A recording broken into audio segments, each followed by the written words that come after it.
Welcome to the fuck. Welcome to the We Talk Things podcast, the second, with me, Danny, And I'm Liam. and I apologize for the fuck up, but this is a podcast dedicated to gaming, entertainment, and technology. So that's what we're going to be talking about today, as always.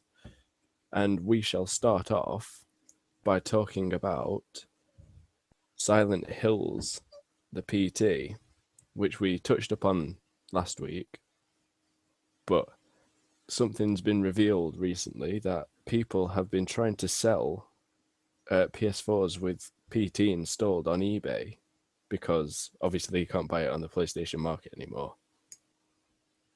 And apparently they're trying to get at least $1,000 for it, which I find ridiculous. I mean, there's been into a game and then Can you remember the last time that this happened with Flappy Bird? You remember that? Yeah. People selling iPhones with it pre-installed. So, I mean, you expect it to happen with PS4. In fact, there's more. I'd say there's.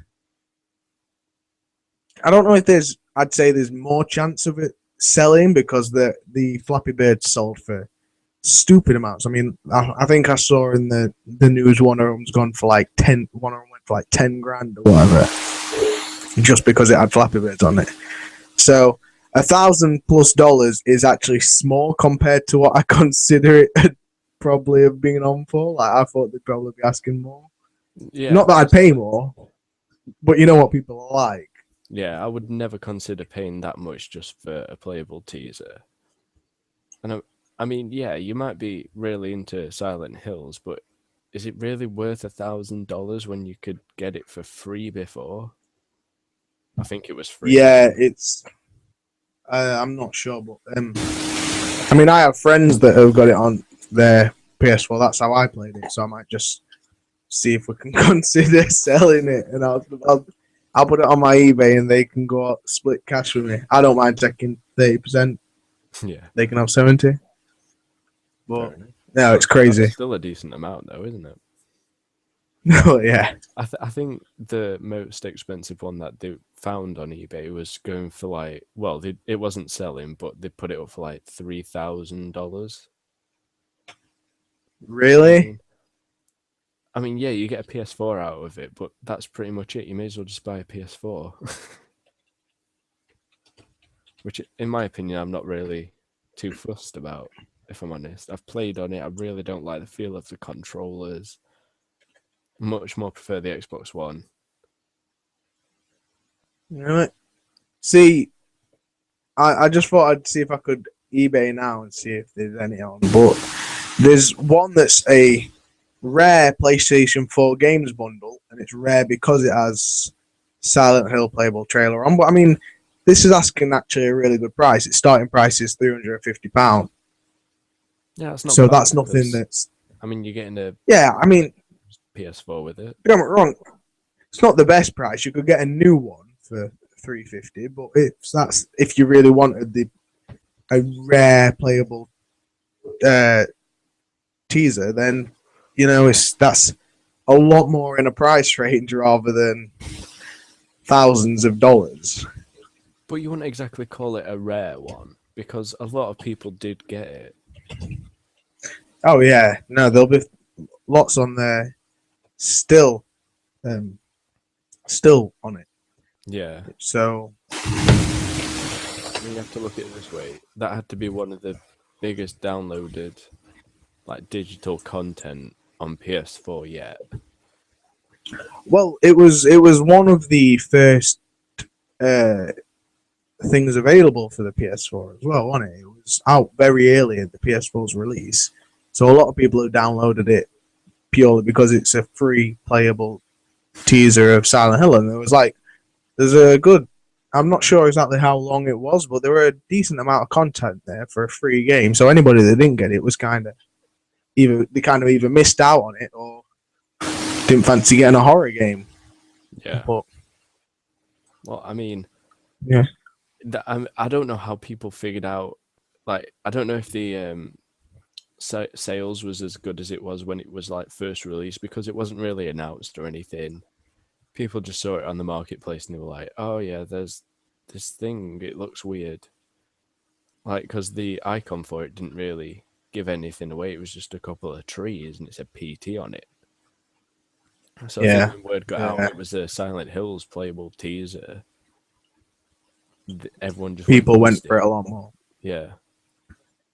Yeah. I mean, good games, so I really don't blame them. I still don't understand why they But cancelled it though.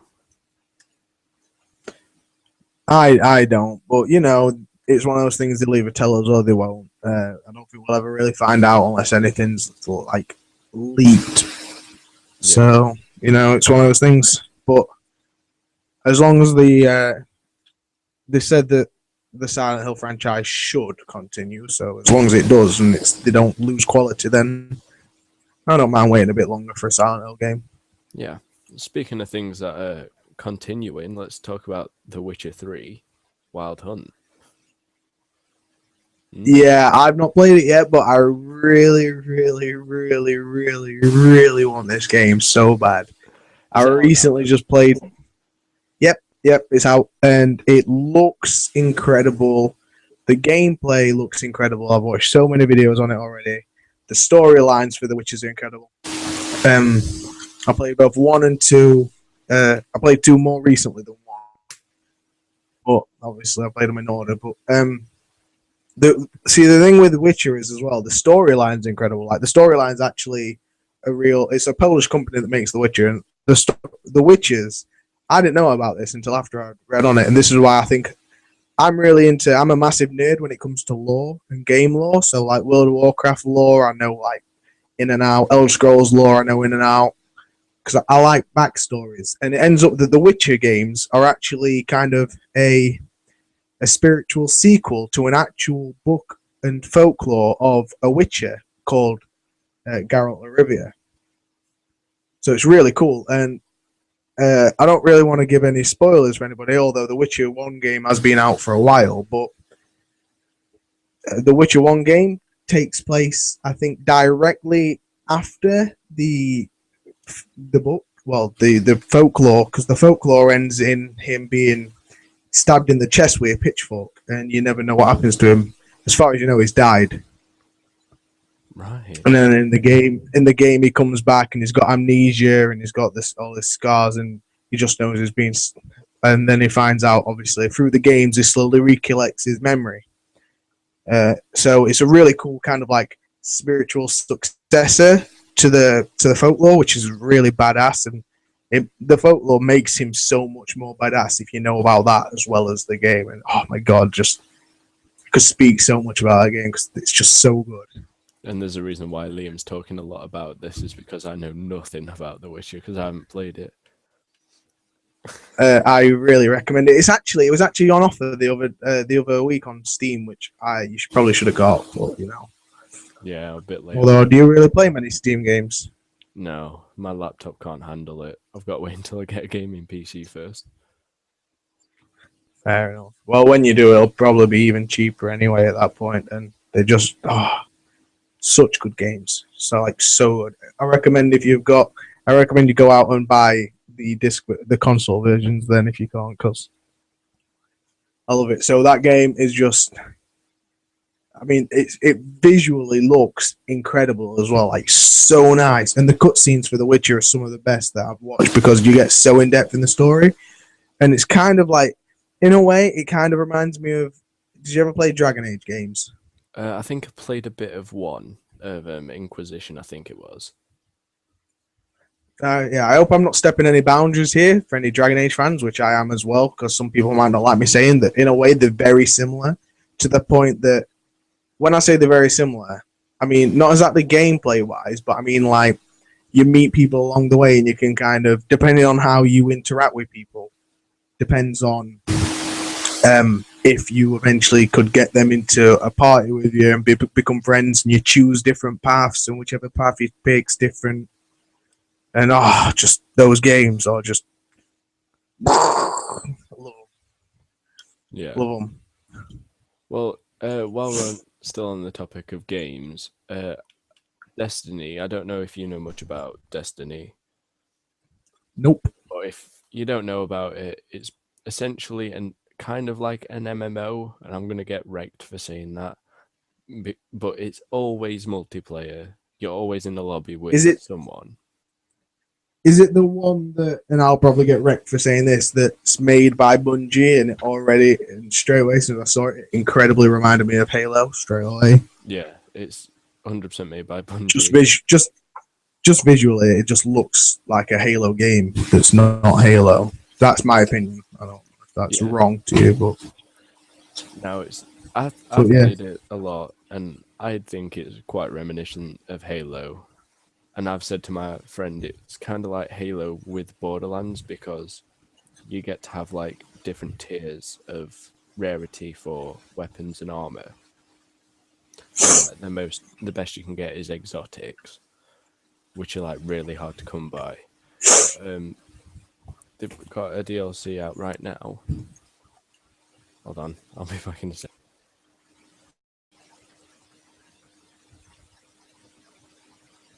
I'm back. Okay. Little technical difficulties. Okay. Anyway, they released a DLC not long ago. Well, I don't know how long ago it was, because the DLC was out when I got it for Christmas. Called I forgot what the DLC was called. Blade of Crota. It's something like that.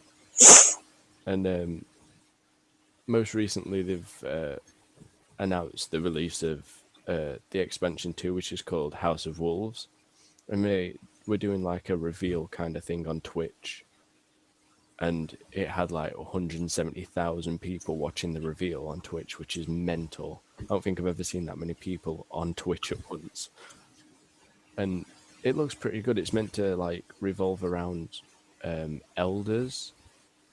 You have to go to the Rift and go to this place called the Prison of Elders, where it's like an arena place. Wait, like every week there'll be different arenas that you can compete in, and you can get cool loot from it and stuff. And they've raised the level cap, because before the level cap was like 20 to rank up to, and then you can get up to rank 30 or 32 as long as you've got the armor that has the light with it. And now it's been brought up to 34, which is pretty cool. Right. That's cool. Yeah, they're going to be adding like new gear probably to help along the way. So it's looking pretty good. That should be cool. Yeah, I'm definitely getting it. You should get Destiny. It's amazing. Yeah, I'm pretty sure I touched upon this like last week, but sci-fi style, I say sci-fi, like futuristic style games don't really do much for me, like saying. But I'm willing to try anything. My thing is probably if it comes on offer, I'll get it, because stuff like that. I've got a few. Like I got Dead Space 2 the other day, and I don't know what that's like. Not played it yet, but I got that because it was in the Humble Bundle. All right. So, yeah, if it ever comes on offer. Fair enough. I don't think it is for Steam, though. I think it's only Xbox One and PS4. All right. Fair play. I'll probably not get it in because I don't have an Xbox One or PS4. If it comes out for PC, I might consider it. I've just been looking on the game add-ons for Xbox One games, and apparently Jason Voorhees DLC for Mortal Kombat X is out. My God, could you imagine? Oh yeah, I watched the trailer for it. Yeah. Oh, that didn't surprise me at all because they had Freddy in the last game. Could you remember that? Oh yeah.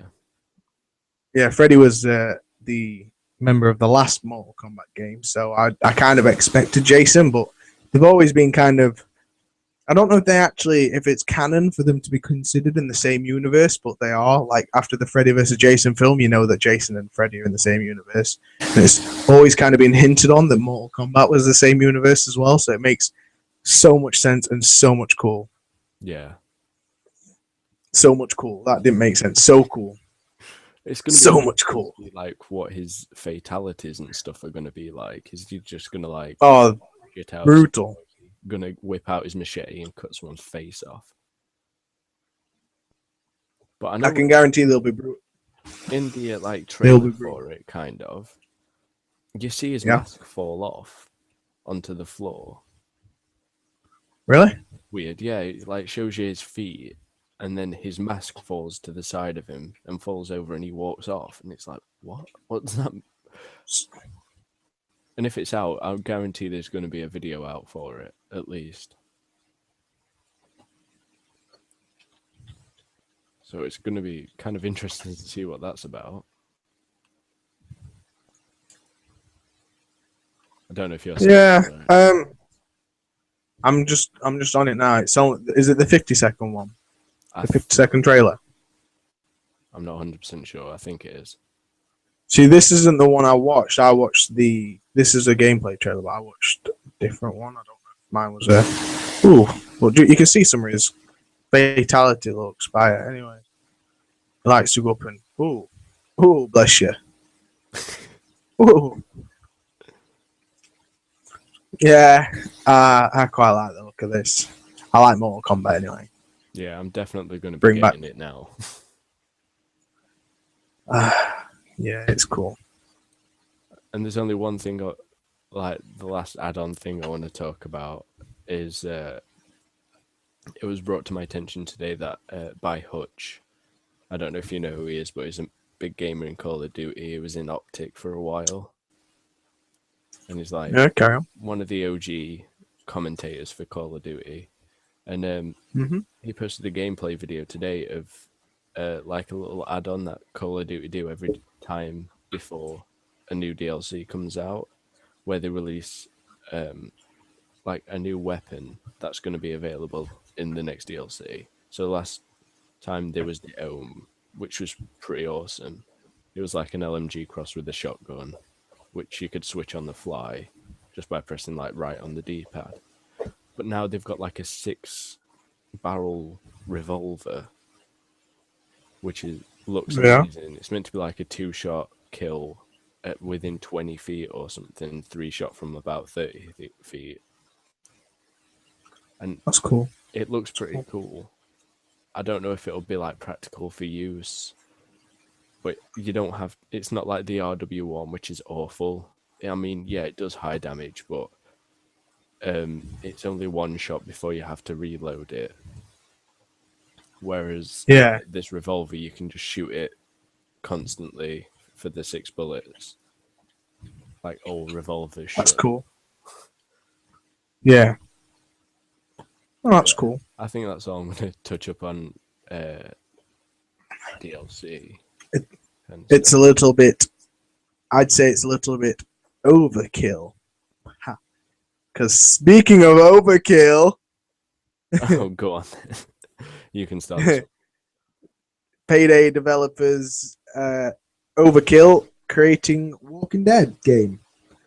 Yeah, I mean that's going to be interesting. That's cool.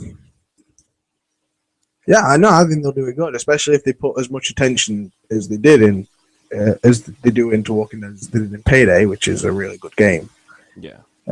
Hard as balls. Like, I mean, I find it pretty difficult, but yeah, it's cool. I mean, it's going to be a different take on The Walking Dead because you obviously had Survival Instinct, which got absolutely slated by everyone because it was that awful, but then you've got like Telltale Games version, where it's like kind of like you make a decision and it affects you in a different way later. Yeah. But which is to see if they're going to do like a first-person version of it. Yeah, I don't know. Like, I think they'll be really clever about it. I think they will take in a route that's quite similar to Payday in the sense that you have multiple different ways of doing things, and those different ways of doing things affect on how your game plays out. Not to exactly to the point where it's like you say, the other game where you choose an option and that's what affects you directly. But this one is, for example, the whole right, you need to get into this building for safety. You either smash the door down, sneak round, or and certain things. You know what I mean? Yeah. I think that's just my opinion. I think that's how they'll go with it. Quite similar to Payday in that sense. Weapon crafting I'd like to see as well. That's what I always like in games, kind of like not to the massive extremes of like Dead Rising, but to the point that you can, yeah, but to the point that you can, if you find wood, and then manage to find a nail or an axe head or something, you know what I mean, or pieces of sharp scrap metal that you can then connect them together with some rope or something and make a makeshift axe and things like that. That'd be kind of cool. Kind of like a Daisy kind of way of crafting. Kind of like a Daisy kind of thing, where it just so happens that if you find them, that you can make stuff like that, or if you find weapons. But you know, because the thing I find with a lot of zombie games and things like that is like it's incredible. Like this is why I kind of like Daisy in a way, because well, I like Daisy anyway. That's one of my games that I enjoy. But how many weapons? It's crazy how many weapons you seem to be able to find in all the zombie games. You know, like how many people really have that many guns available to them quite easily? Yeah, I know what you mean. I mean, I understand it's in America, and in America everybody's got a gun. But, like, surely that gun has not got as many as, like, hundreds of ammunition, and stuff. Like, you're going to offend so much by saying this. Because we're in America, we have guns, and we carry about 20-odd boxes of 100 pellets of ammunition for my revolver. From Phoenix, I don't even know. I'm from Phoenix, Arizona. No, it's like Tennessee, but you know what I mean. From Texas. Yeah, no, you know what I mean. Just stop. Because Americans are stupid. Oh, and I said it. No. I'm just joking. I love America. If you're American, please keep watching. This isn't going to happen all the time. You're just hating because you've It's fine. It's fine. I have American friends, so that's not close. And it is, and they admit that Americans are stupid. I mean, it's different if you're saying it and you are American. Like I could say English people are twats because I'm allowed to say that. But English people aren't twats. You know who are twats? I'm so glad you got cut off then. You know that. I don't know what he was going to say, but he got cut off, and I'm glad he did. Oh, I said, you know who are twats? The Americans! You're digging a bigger hole for yourself. Anyway, off that topic, let's move to some English people that aren't twats, shall we? Yes, from Derby. YOOKA LAYLEE Kickstarter. Incredible response. So if you don't know what ukulele is meant to be, it's meant to be like a homage to Banjo and Kazooie. Yes, they call it a spiritual successor, which is really, really cool because there was like a lot of people wanted a Banjo and Kazooie, another Banjo and Kazooie game, and they just couldn't get the rights for it. So it's people from they're actually all of the developers are like people that used to work for Rare Games, and they've all stayed in contact and friends. And it looks like after watching the video, it kind of looks like they're working from a little kind of some room, just a load of computers there and working on Maya and stuff and developing this game, and it's incredible. And they had a goal of £175,000 to make the game happen properly. They've got small playable things, but to be able to make and release, because it costs money to get it out there and such, and it costs money to mass render the game out and things like that. And they reached they put the Kickstarter up for, I'm not sure how long is it for Kickstarters. Is it 46 days or something like that? It might be slightly more. I'm not 100%. But sure. I'll check. anyway, the end date is 17th of June, and so it's still got 40 days to go. And in 2 hours, it reached its goal. In 2 hours of £175,000. That's just unheard of. In 6 hours, I was checking this quite regularly. In 6 hours, it was at over £300,000. So nearly double its goal. And now today, 6 days later, it's at 1.4 million. To give you the exact number, it's to give you the exact number, it's 1,420,127, and I don't even want to try and say the number because I'll fuck it up. 1,420,127. It's not that hard, Liam. Come on. 137. You said it wrong, so it is that hard, obviously. You said 127. Yeah, and it's 137. I'm looking. Oh, it's just updated for me. It's now 137.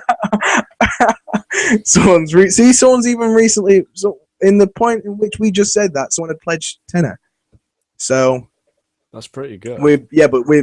With 43,255 backers, which is quite insane to say how much they've got for how many backers they've got. Yeah, and this whole funding is going to be ending on the Wednesday, the 17th of June.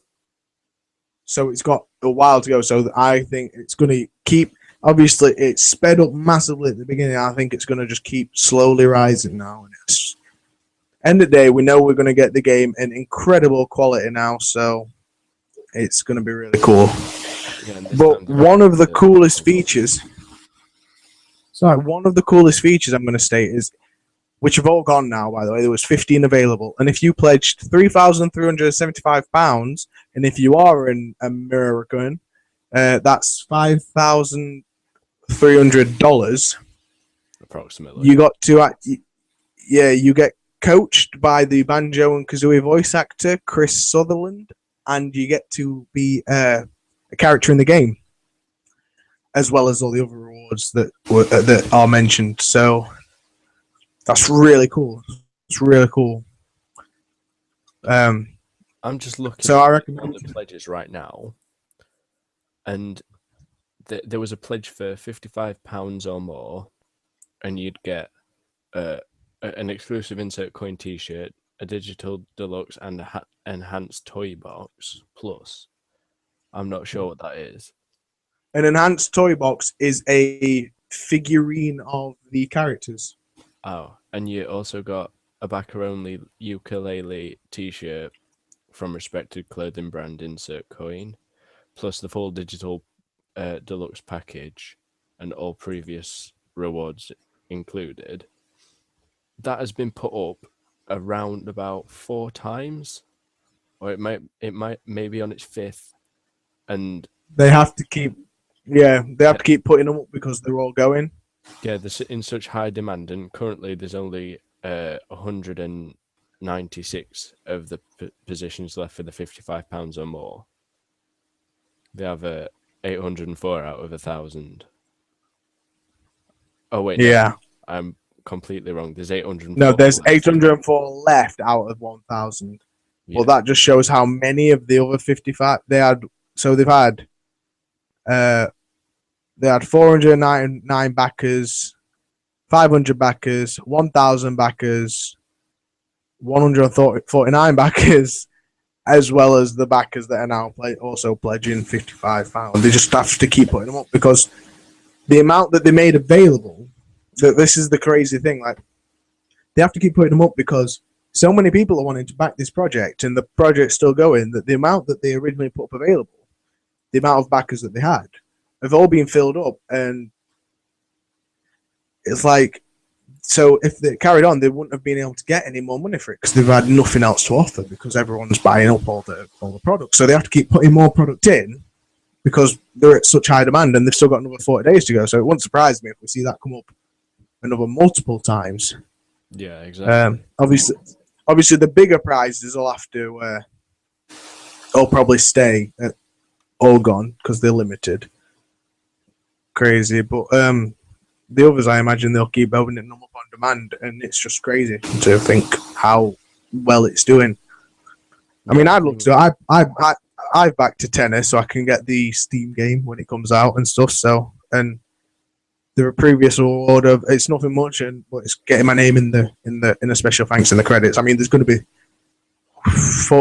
there's going to be 43,258 names in the credits at the moment. You're going to need a magnifying glass to see your name.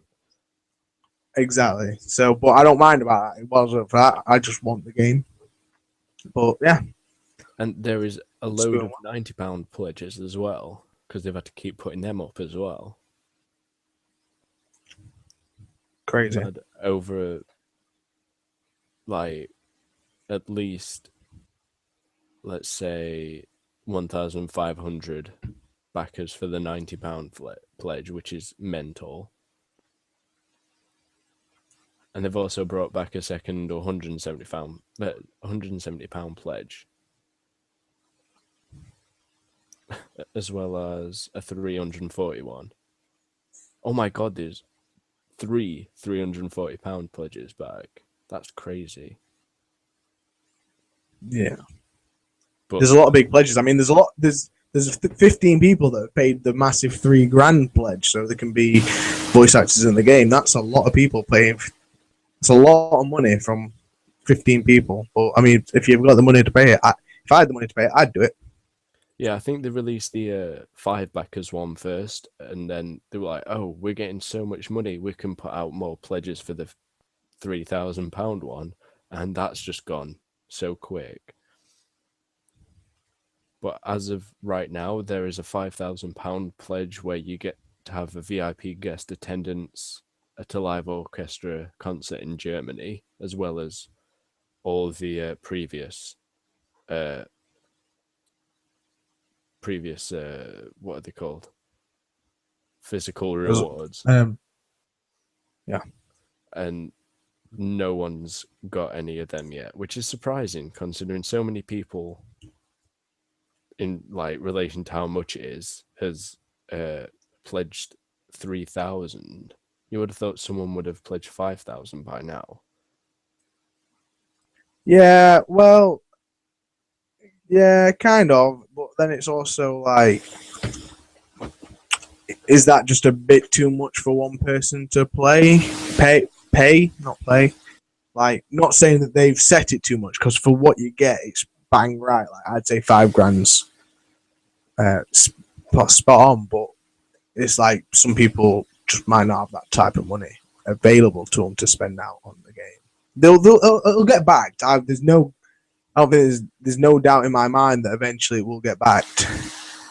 So, and in my opinion, it's quite a successful game, considering how many people have backed it already and the amount that's been backed.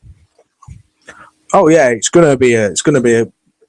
already proven to be quite a successful game. I mean, they've managed to get it so they can release it on Xbox One, PS, but it's released on all platforms now because people have backed over 1 million. So that'll be really cool, and I can understand why they need 1 million to release it to all platforms, because you've got to pay. You got to pay all the disc burn. You got to pay a company to disc burn,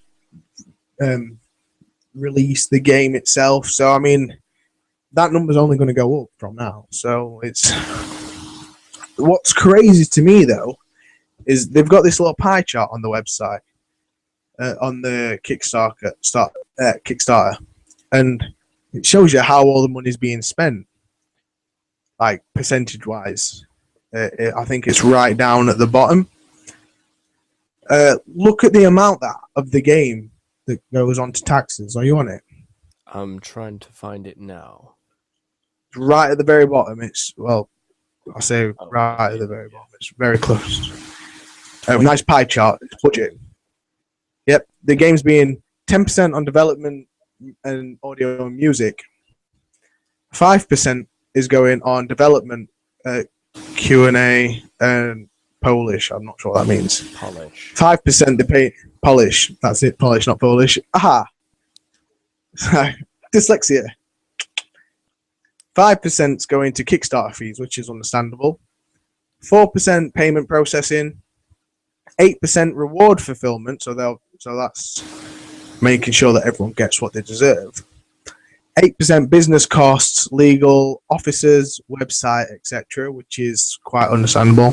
40% for development, coding, design, and art. So, I mean, everything there adds up, but then it's massive. 20% of all this goes to taxes. Yeah, which is 20%. That's an insane amount considering how much has been pledged. That is, take that number and divide it by 20. I shall do that. I think that's right. I think that works out right. Yeah, it will be doing it. It's 20% of 100%. Yeah. It's a crazy amount that they're having to pay tax. I thought 20% tax was loads. Like, I understand it's a lot of money, but 2 or 3% tax would be massive. Never mind big amount of money. Never mind 20%. And then when this game's actually released, they're gonna have to pay even more tax on the game because with it being released cross-platform now, that means it'll be released in stores, I imagine. So any money else they get from it, I've just worked it out as around £71,000. If you want exact figures, it's £71,016.85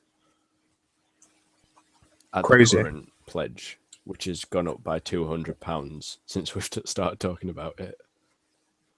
Yeah, but looking crazy, at the pie chart, it seems like the way they've laid out the spending is actually really decent. I mean, really efficient. Yeah, yeah. People may argue they need more put into development, like quality assurance testing and polishing. But when you really think about it, 5% of that is going towards it. That's still a lot of money. And these are all, yeah, I agree with what you mean. But these are people that have released a very successful game already and know what they're doing. So I trust them with only using 5%, and 5% of that is still a lot of money to pay out to people for them to. And plus, game testing's free usually. They'll pay real game testers, but there's going to be a lot of people that want to play this beta, so there'll be closed betas and everything for it. I imagine closed alphas. And people, I think, would gladly do it for free. So, yeah. But because they're not planning. It's planning to be released by October 2016. So they've got a while, yeah. And as far as I know, a lot of it's already been developed. Yeah. So far. So they at least giving themselves time to make sure it's all finished and everything instead of setting a date that's really close. They've already developed a lot of it. So, well, I say a lot of it, a good section of it. So they've got something to show people. So it's really good. That 5% quality assurance and polish on the game is probably going to be for at least a few months, just to be sure that everything's fine and they can release it without any bugs or next to no bugs. Well, it says here, right, there's a picture going down and it shows a screenshot of him in game, and underneath it's got a little caption saying, "We did this in 3 months. It took me almost that long to write this page." I mean, this quick Kickstarter page. Wow, that's crazy. And it's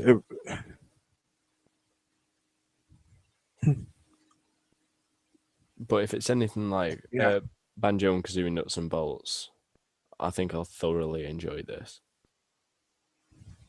Yeah, same. But anyway, let's move on from that because I think we've dwelled on this for a while now. Yeah. So what's next on the list? Films. Oh, so we're talking about San Andreas 3D, which is not a game about a film about Grand Theft Auto. For those that disappointed me because I originally thought it was a film based on the Grand Theft Auto game, which I thought was badass, but it's not. Could you imagine CJ just running through the streets in a film? That'd be sick. I'd love it. But for those of you who know what San Andreas is, it is the name of the fault line given that's running through California. So a fault line is basically where two tectonic plates are meeting, and if the tectonic plates are to slip over one another like this, then it causes earthquakes, which is why in California there's a lot of earthquakes. Are you taking the piss out of me? No, I'm helping explain. Yeah, but they can't. They won't be able. Yeah, they won't be able to see me anyway. But I'm helping explain. Tectonic plates, people. Tectonic plates. The plates are real. They exist, and they tectonic on top. So this is going to be a film, given a scenario in a really bad earthquake were to happen in California. Like, there's a ride about it in a few of like the the Universal places, but like that's kind of like low scale, kind of crappy effects kind of thing. So it'd be kind of interesting to see it as a full like 3D movie and how it would actually impact the whole of California. And also, it's got The Rock in it, so that's always a bonus. Yeah, I mean, I very much like The Rock, so yeah. Yeah, I mean, a lot of people have mixed feelings about his acting career because of like Tooth Fairy and films like that. Tooth Fairy was an incredible film. Yeah, I know. Hey, everybody has to start somewhere. He was a wrestler. He's not going to get real big jobs, is he? I'll tell you what. You look at Scorpion King. That film was the fucking bomb. Yeah, that film was so good. Yeah, and then they fucked him up by doing The Mummy Returns and making him all CGI and weird as shit. And an actual scorpion.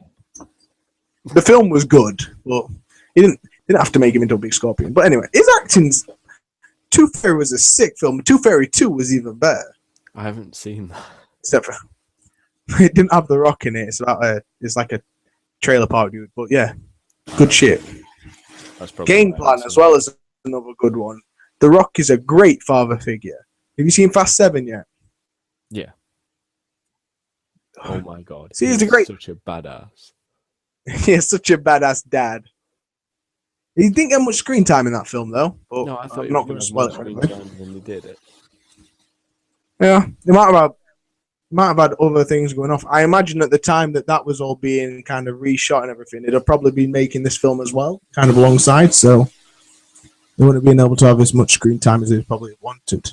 But that part where it was in a cast, that was sick. Hey, spoilers for people, bro. What? I'd be screaming at my That's not really screen that right much now. of a spoiler. It was in a cast. So what? Don't listen to him, guys. Don't listen to him. Anyway, The Rock, badass, love it. Yeah, so I Love think it. this I don't film, really know. I mean, it's going to be hard to pinpoint on it because I don't know how successful it's going to be. I mean, It'll be good. Looking at films like, I forgot the name of it, but there's the one where there's the volcano in that place. Pompeii, Dante's Peak. That might be it. Dante's Peak. That's been out quite a while. Yeah. With is it? Oh, Pierce Brosnan. I think that used to play James Bond at one point. I think about the Pierce Brosnan. Yeah, Pierce Brosnan definitely did play. Hey, what are you calling it? Yeah, Pierce Brosnan. I mean, I think that was a successful film. Yeah, I think it's one of those people seem to like films that are like devastation and disaster and stuff like the film about the tsunami that hit. That was a great success as well. The one with the family finding each other. 2012, I believe, did really well as well. Another end of the world. People like that kind of end of humanity sort of thing, and I don't know why people like it so much, but it's just quite a generally successful topic. So I think it'll do well, and it's got The Rock in it. So just to touch up on the fact it's got The Rock in it again. It's got Dwayne The Rock Johnson. But he's the only like clever chill guy. He's the only clever American. Shots fired. I was just about to Except say for, well, that him and about Stephen Hawking, and then I realised he's English. man, don't even start sending off our own troops over there. Stephen Hawking is a boss.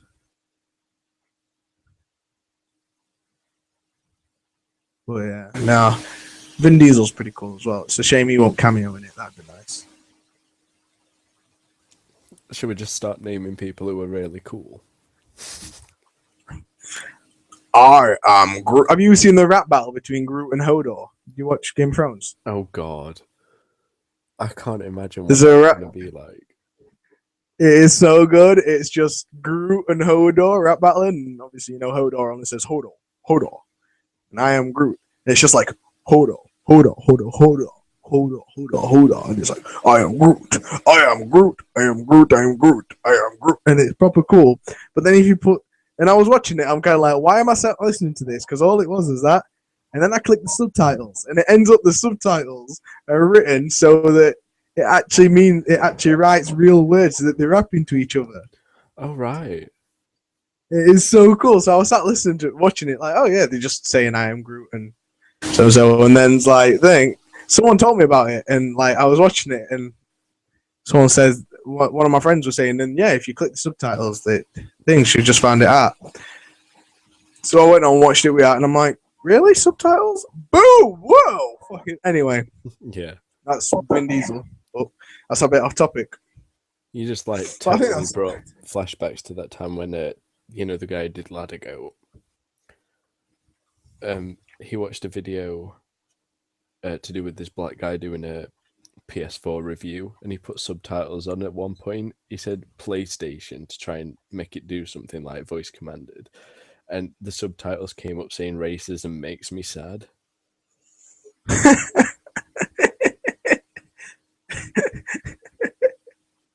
Oh, it's amazing.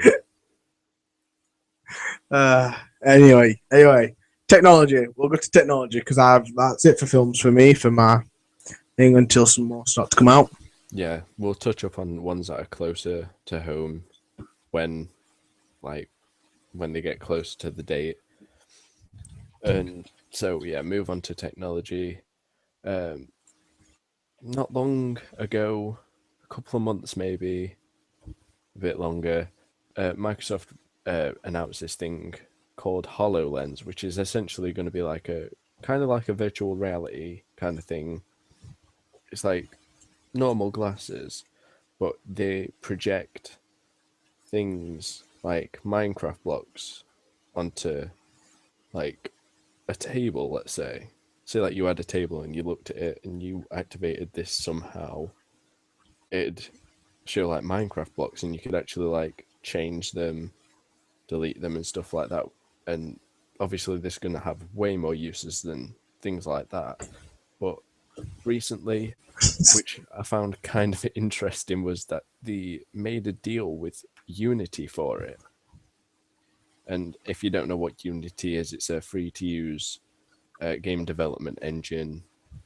And I mean, I've used it, it's okay. It's a bit hard to get used to because it's quite fiddly, but I don't understand why they've partnered with Unity. I'm going to Google that.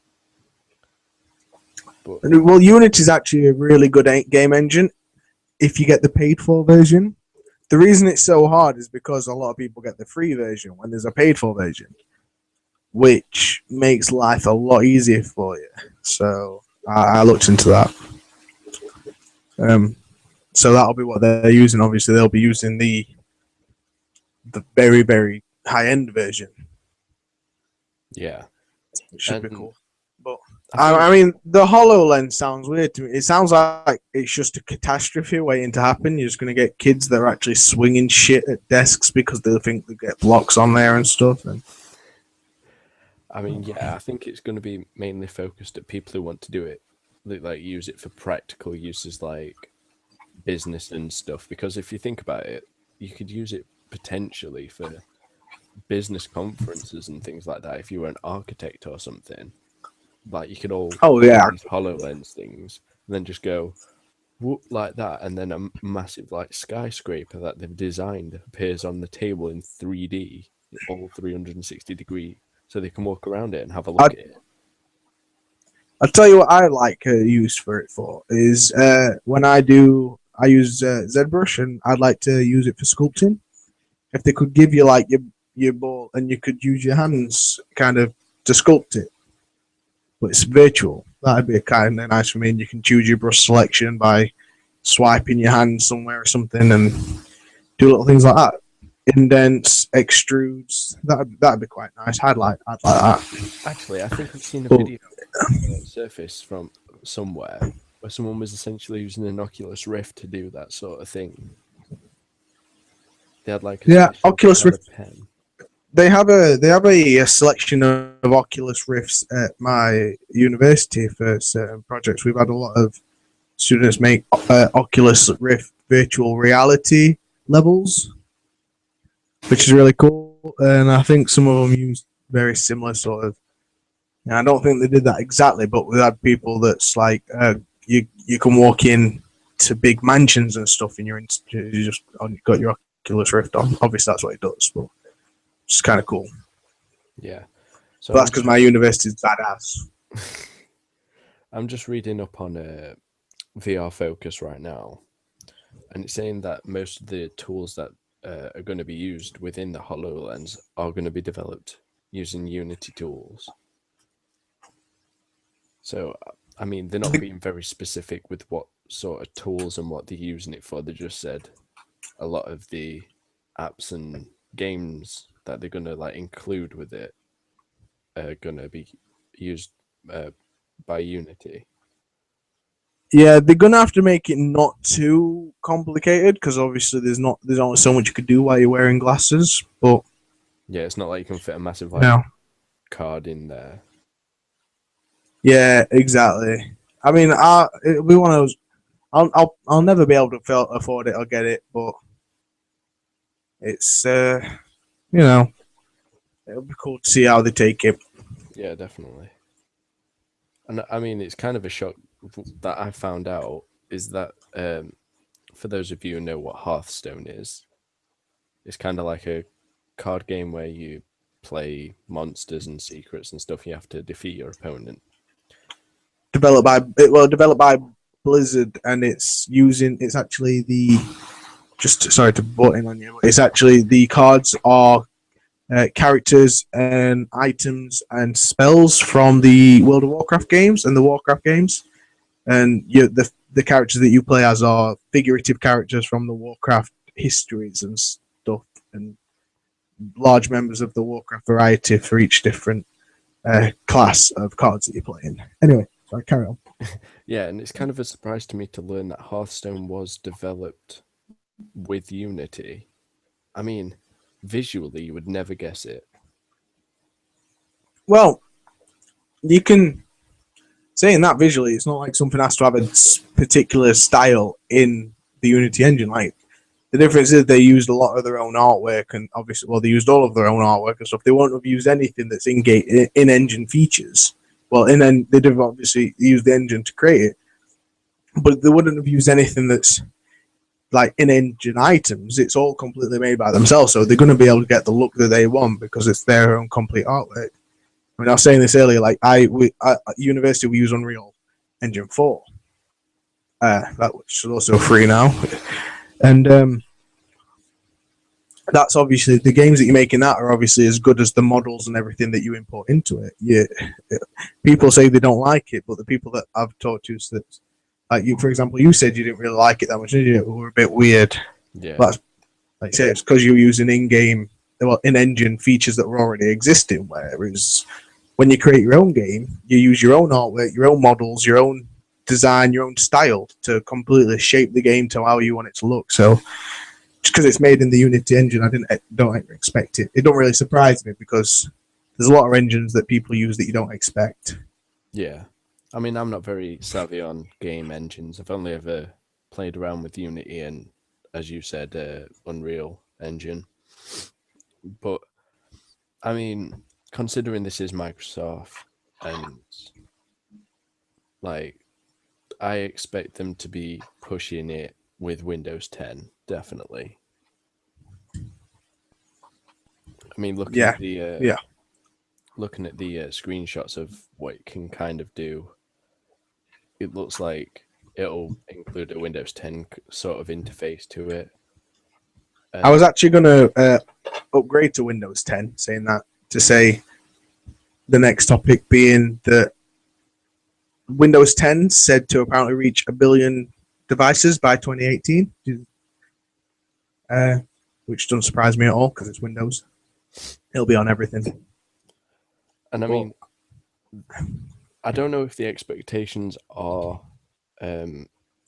realistic, but I imagine there will be a lot, at least 1 million, because they're putting out an offer where if you're on Windows 7 or 8, even if you're using an illegal version, so you just like downloaded the ISO or whatever from a website, they'll even give those people it for free, which is really amazing, to be honest, because if you think about it, when you had to buy them individually, say like you just bought a new system and you didn't have an operating system on it, you'd have to go out your way and spend almost £200 for a new operating system. But it's nice to see giving it for free. See, I very much like Windows 10, and I could get a version for free anyway. Being a student, I could use my student account and get just part of a student deal. And I was gonna upgrade to the beta, but instead I chose to upgrade to Windows 8 because I thought it'd be a bit safer, rather than upgrading to a thing. But Windows 10 to me looks great because the one thing I dislike about Windows 8 is the start button. It's just something that I don't like it, where it takes you away to that extra menu. Whereas Windows 10 is a really, really nice blend between Windows 8 and 7, and it looks crisp. Windows 8 is very much a touchscreen driven technology, and I think they've kind of realized that not that many people really use touchscreens as normal monitors. A lot of laptops are touchscreen now, but when it comes to desktops, how many people really have touchscreen desktops? So it's really unfriendly to desktop people, and I've noticed a lot of people that have Windows 8 use the option to make it look like Windows 7. I'm not quite sure how they do that, but a lot of people I know have gone through that. So for this one, it's kind of blending the best of both. You get your start menu back, and you still get the little touchscreen features, which is nice. So yeah, that'll be one that I'll definitely upgrade to. Is it released yet? Is it released now? No. I think they're still in the development stages of it, making sure it's all sorted and not buggy. Yeah, see, there's a beta available that I could get, but I'm just a bit cautious of whether to get it or not, just because, like you say, it's in the beta stage. A lot of my lecturers at uni have it, and they'll say it's great. But then they said, but don't expect nothing too over spectacular because it is in beta. So exactly. If you're looking to try it out, I wouldn't suggest downloading the beta and running it straight from your own PC or laptop. I'd suggest getting a program like VirtualBox and running it in that, because then that way you can see what it's like and play around with it without having to install it to your whole desktop or laptop. Definitely. But honestly, from the look of Windows 10, I would definitely say I'd get it, because Windows 8, definitely, as you said, it feels like a touchscreen interface, and I feel like that should only be kept to the tablets or phones. Well, even that, it's very like, I've got friends with the laptops, touchscreen laptops, and it's very, very nice for them as well. It's just for desktops, I don't see, unless you're using a touchscreen desktop monitor. But again, how many people really touchscreen thing? I mean, the people that I know that have got touchscreen laptops don't really use the touchscreen feature of it, except to get to the start menu, because it's quick, it's easier on a touchscreen. You just swipe up, and I just knocked my light out there. But anyway, so finished the podcast now. Yeah, no, I think it's been a good one. Hell of a lot short. I think we've managed to keep it under 2 hours. This one, definitely. I think it's only been an hour. So that's all right. Yeah. I'm happy with that. Anyway, we're going to end it off here. Be sure to check out everything in the description to do with our social media and our other YouTube channels. And you can leave a like on this video and subscribe if you want to see more of these podcasts, because we'll be doing these weekly, every Wednesday/Thursday, depending on where you are. And yeah. Also, comment on anything that you might like us to research for you. If you, yeah, we'll touch upon anything you comment next week. Okay, we'll see subscribe, you guys in the guys. next video. Bye. Bye.